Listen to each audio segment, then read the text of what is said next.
السلام علیکم ناظرین، کیسے امید کرتا ہوں کہ آپ سب خیر خیریت سے ہوں گے۔ دوستو اس حوالے سے آپ دوستوں کو تمام تر رپورٹ بتانے والا ہوں پاکستان کرکٹ بورڈ کے چیئرمین رمیز راجہ کے حوالے سے، اور پاکستان کرکٹ بورڈ کے جو سابق چیئرمین ہیں احسان مانی کے حوالے سے تمام تر ڈیٹیل بتانے والا ہوں کہ رمیز راجہ جو ہے چیئرمین بن چکے ہیں یا کب تک بننے والی ہیں، اور احسان مانی نے عہدہ چھوڑ دیا ہے یا ریٹائرمنٹ کنفرم ہو چکی ہے یا ابھی وہ عہدہ سنبھالیں گے۔ اس حوالے سے مکمل رپورٹ بتانے والا ہوں۔ دوستو پاکستان ٹیم کے سچے اور پکے فینز ہیں تو اس ویڈیو کو لائک کریں، چینل کو سبسکرائب کریں، بیل آئیکن دبا کر آل پر لازمی کلک کر دینا ہے۔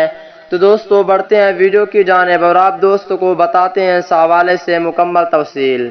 دوستو وزیراعظم عمران خان نے قومی ٹیم کے سابق کپتان رمیز راجہ کی بطور chairman Pakistan cricket board PCB تقرری کی منظوری دے دی۔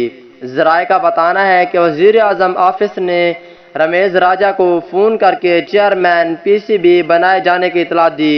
سابق ٹیسٹ کرکٹر رمیز راجہ نے چیئرمین PCB نامزد کیے جانے کی تصدیق کرتے ہوئے کہا کہ چیئرمین PCB بننا میرے لیے بہت اعزاز کی بات ہے۔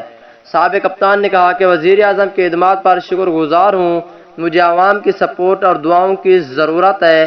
ایک غیر ملکی ویب سائٹ سے گفتگو کرتے ہوئے سابق کپتان رمیز راجہ نے کہا کہ میں نے PCB چیئرمین کا عہدہ قبول کر لیا ہے، بہتری کا حصول میرا ہدف ہے، آگے بھی تفصیلات آپ دوستوں کو بتانے والا ہوں۔ دوستو رمیز راجہ نے کہا کہ وزیراعظم ہاؤس سے چیئرمین PCB بنانے کا بتایا گیا ہے، ابھی نہیں بتا سکتا کہ گورننگ بورڈ میں وزیراعظم کا دوسرا رکن کون ہوگا۔ ذرائع کے مطابق اسد علی خان کو PCB بورڈ آف گورنر کے لیے نامزد کیا گیا ہے۔